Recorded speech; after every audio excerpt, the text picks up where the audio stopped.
Now they have completed the signing of Carlos Baleba from Brighton in a deal worth up to £70 million.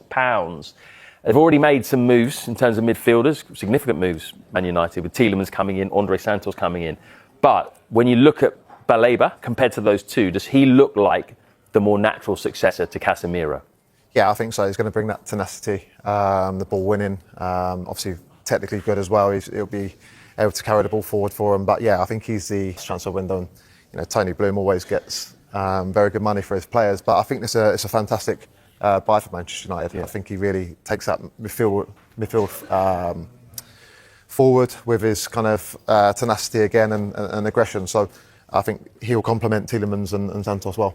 Yeah, I think he's a nice compliment. Exactly, that's the right best way to put it. He brings dynamism, doesn't he? The other two midfielders in Andre Santos and Yuri Tielemans are sort of excellent sort of players in front of a back four, but are they going to be able to push forward? And that's what Manchester United want. They've got Kobbie Mainoo that can do that, and now they have somebody else that can kind of do the running, I suppose, in that midfield, which is kind of what they need, right? Yeah, I think they missed that at the weekend. When you go into places like Hull, difficult places to go. They need that tenacity to win the ball back, set pieces as well. So I think he's going to be a really good signing and knows the league as well. He's not going to be having to adjust to the way of playing. So, yeah, I think it's a really good signing. And actually, will Man United feel that they've got a bargain here? Because they were being quoted figures of 100 million plus season before last. I think that's why they've pulled the trigger now. Because they think, hang on a minute, we're getting a player that we love for £30 million less than last season. And, at the expense maybe of other positions. That's the interesting thing for me. They've gone out and signed another centre midfielder when they already had sort of, three decent options, and they've obviously got the younger players in that squad that can maybe come in if they needed them. But they've gone, we're going to prioritise another centre midfielder when fans are screaming for a left back or screaming for another centre back, and they've gone, no, we're going to fix our centre midfield. Last year we fixed our forward line, so they're looking at sort of an approach to centre midfield, and they've kind of go, that's completed not just now, but for the next few years. We'll get on to what other positions Man United might target and might need before the end of the window. But I just want to have a look at a selected graphic of midfield's big signings across different clubs this window, because a lot of money has gone on central midfielders. Not that one, that's Brighton's selected ones, which we'll come back to later. But these are the big money signings that have been made in midfield this summer. Look at that. You've got 100 million for Tonali, 85 million for Mateus Fernandes, 75 million for Bruno Guimaraes, 116 million, the big one, Elliot Anderson. And then you've got the three United players there as well. Tielemans 35, Baleba 70, Andre Santos 50. And you could also chuck in Ayoub Bouadi in them for Manchester City, which is about £85 million as well. Steve, when you look at that, and if I put Bouadi on there as well, how do you compare Manchester United's dealings with some of the other clubs? Who's got the best deals here, would you say? I would say Manchester City. Even for 116 million? Yeah, I think Elliot Anderson's everything that a club would want. Energy, good on the ball, can win the ball back. Manchester United's deals have been strong. Obviously, every club have thought midfield is where games are won and lost, and they've bulked out, spent a lot of money. But I think Manchester City, with the two players that they brought in, are smart. It's a lot of money, of course, but it's longevity as well. You're not buying 32-year-olds for that money. That could be their centre midfield partnership for a long time, and that's without even Enzo. United's is cheaper. Apart from Baleba, the other two are cheaper than the others. And that's not a knock. They're just trying to, because they were trying to build the midfield, I suppose, as a whole. Whereas Manchester City as well have kind of spent most of their budget basically on centre midfield, haven't they? Around £200 million on that is what it's going to be when Bouadi comes in.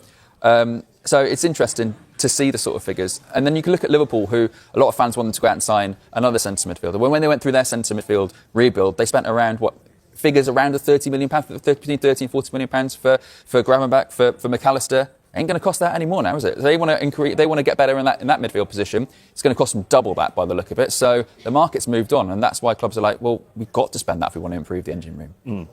Let's just look at the Baleba move from a Brighton point of view here as well. We just teased that graphic for you. Now we're going to show it to you again. And they are so good, Anton, at selling players. It's what Tony Bloom does, isn't it? It's what they do well. And you look at those players and you go, well, hang on a minute. How many of those? Moises Caicedo is doing well at Chelsea, but £150 million. Carlos Baleba, we don't know how it's going to go. João Pedro for 60 million now looks like a bit of a bargain in a way, doesn't it? Alex McAllister for up to 55 million was, good business. So it's interesting to see these players have sort of had good success at other clubs as well. So I don't think you can look at any of those really and go, any clubs really overpaid for them, because Liverpool won the Premier League with McAllister, and Van Heck has come in and, started for Tottenham, and Cucurella has obviously done so well with Spain and Chelsea, and they've flipped him to Madrid now. So it's not as though clubs are overpaying for the Brighton talent. It's just Brighton just get them, develop them, and then flip them. It's an amazing model. It really is. Yeah, it is. And it's every club's dream. Every club wants to do that. But also maintain the success. What they do is they maintain the success. Yeah. They keep finding more and more. I know you experienced it as a player in that defeat to Burnley in 2009 from the dugout. Was that worse for you today, losing like that to Liverpool? I would say it's worse. I think it's a game that we've lost, right? So it's hugely disappointing. Of course it is. We came here to win, like we do any game. So to not take anything away is hugely disappointing. Yeah, it's not more than that. It's not less than that. It's a one game that we're disappointed we haven't won. So got to soak it up and come back stronger. The whole manager said that training ground routine they worked on Friday, but a few set pieces that worked with the goals. Was there anything that jumped out to you that you thought that was particularly troubling, particularly this year?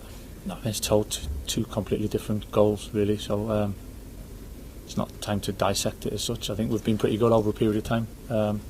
Today they've obviously scored two in different ways, So I guess why that's highlighted. I understand that, but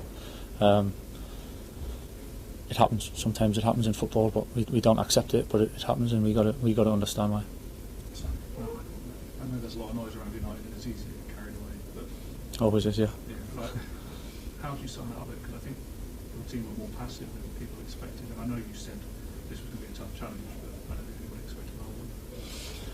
No, but that doesn't mean you're passive just because you get beat. It's just the result's the result. So we accept it. We got beat. We're hurting. It's not a nice feeling at all. It doesn't mean it's going to change the whole direction of how we're going as a team or as a football club. It's one game, and results can happen in football. We all understand that.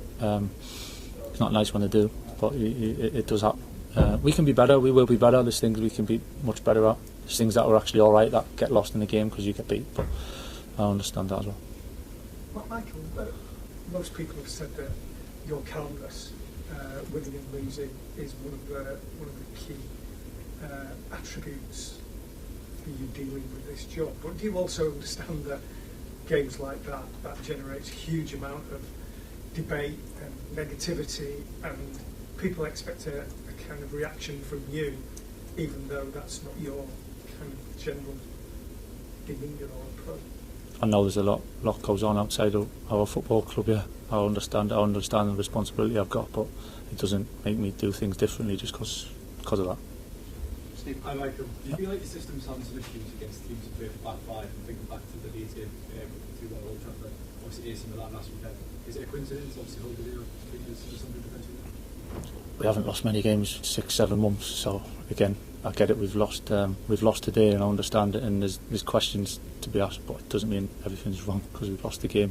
We've done a lot of good things, and we did some good things today, but it gets lost, and I understand it'll get lost, but it doesn't get lost from our point of view.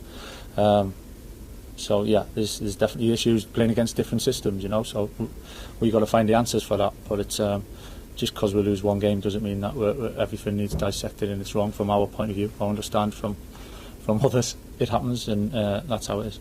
Can you just maybe explain Patrick Doherty's kind of position when going forward? Obviously, he's taking two central positions, substituting at half time. I think you might need to turn on around and put some.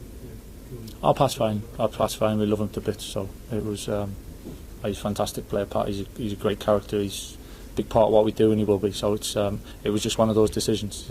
It's nothing personal. Sometimes you just got to make them, and try to do something a little bit different.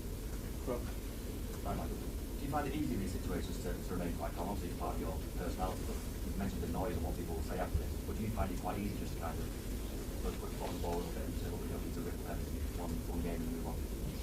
No, there's a difference how you say calmness. I'm talking to you quite calm, but I'm not exactly kind of calm inside and enjoying the day. So it's there's a big difference. And I played here for a long time. You don't get to play here for a long time without just going day by day. The result is ups and downs, but you just carry on as normal. It's 100% not that, and trust me, it's not that. It just doesn't mean that we always have to shout and scream and come out and create some chaos just because of it. Inside we're hurting. the boys know, and we need to get better. But the calmness doesn't mean that there's no emotion in it, for sure. Christian, last one for Laurie. Michael, you played 6 games in that pre-season. You got a lot of good points in what you saw. How big a shock today was it for you, that defeat and the manner of it? Yeah, we got beat by 2 set plays, so the goals are the goals. And pre-season's pre-season as well, you know. Whatever way it goes and whatever happens, the season's the season in itself, right? Not sure I can remember too many pre-seasons, whether we've had success or not. So it puts you to a starting point to then make the next step. We've lost a game. You know, we have lost 1 game, and it's not a nice one to lose, first game of the season. But it won't change what we do and knock us moving forward. Was there anything that you saw in pre-season that might prepare you for today in terms of... Say again, sorry. Was there anything that you saw in pre-season that might prepare you for what happens today in terms of like warning sounds or anything like that?